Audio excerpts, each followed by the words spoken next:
I got a flyer in the mail telling me what to do if I should encounter a bear on campus.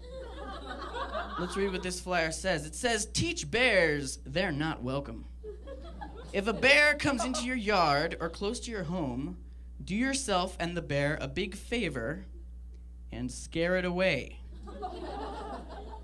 A confident attitude, I'm gonna go for 3. A confident attitude plus loud noises like a firm yell, clapping your hands, banging on pots and pans, or blowing an air horn sends most bears running. Whatever happened to just playing dead, you know what I mean? What kind of a confident jackass just has an air horn lying around? You think that bear is thinking, oh man, I better get out of here. Somebody has a high self-esteem. And probably a drinking problem, judging by that air horn that they're blowing.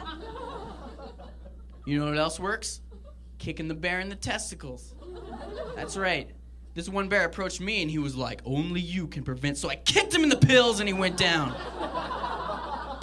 Bear's not taking me out.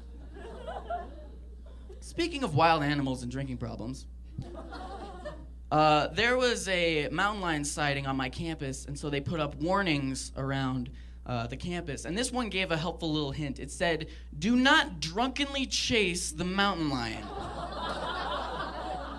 In all capital letters, red font, and underlined. Twice. Which leads me to believe that someone had to have drunkenly chased the mountain lion. But I think the sign was dangerous to put up. I think it was irresponsible. Because when you're dealing with drunk people, you have to use reverse psychology. Now the first thing that anyone's gonna want to do when they're drunk on campus is like, hey, what should we do? Hey, I know, let's go looking for that mountain lion. Where's my trident? Let's go mountain lion hunting. Instead, on that sign, they should have put, feel free to engage with wildlife while inebriated. That way all the drunk people would be like, I'm not doing that. I don't want to, you're not my dad, okay? You can't tell me what to do, all right? You're not my dad, sign.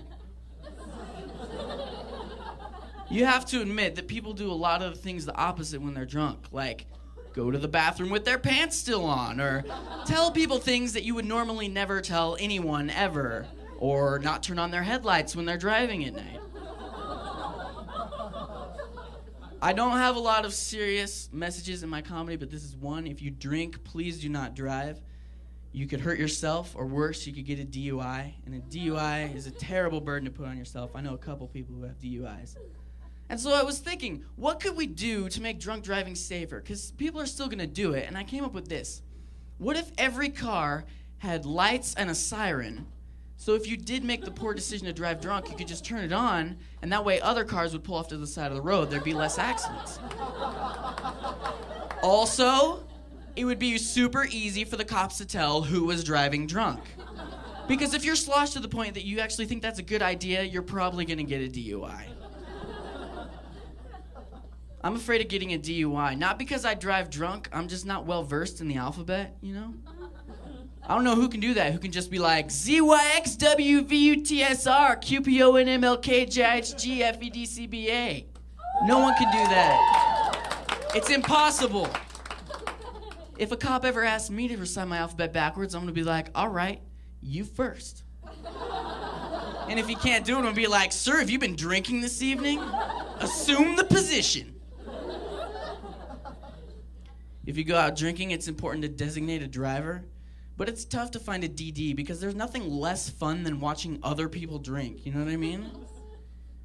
It's like they all know the secret to happiness, right? It's like they all just got Christmas bonuses. But you can't get a Christmas bonus if you're a Jew. Now, okay, you get a Hanukkah bonus. You get a Hanukkah bonus, which is like 8 smaller bonuses that nobody really knows or cares about. So you just have to sit there, sipping on your ginger ale, you know. And every once in a while, a drunk he'll stumble up to you and be like, hey, I really appreciate, I really apricot. That reminds me, this one time, this girl sat me down and she was like, look, I love you, but I'm not in love with you. I think you're a great guy and a great person, but I'm looking for something different in my life. And I think we should still be friends because we've had a lot of laughs together. And I just want you to know you're my first true love.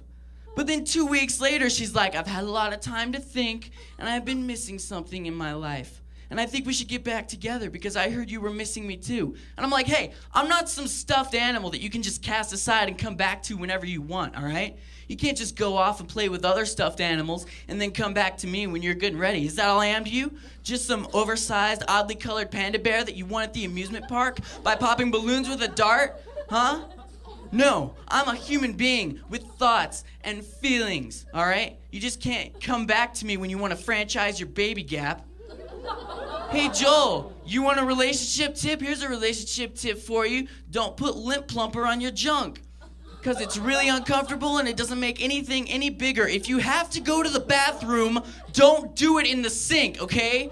We all use this bathroom, and it's disgusting. If someone's in there, just knock on the door, and they'll be done with their business. Just hold it. I'm sick of cleaning out my contact lenses, putting them in, and seeing yellow all the time. And I'm still sipping my ginger ale like, wow, that's a lot of hand jobs. When are we getting out of this party? Things are getting weird.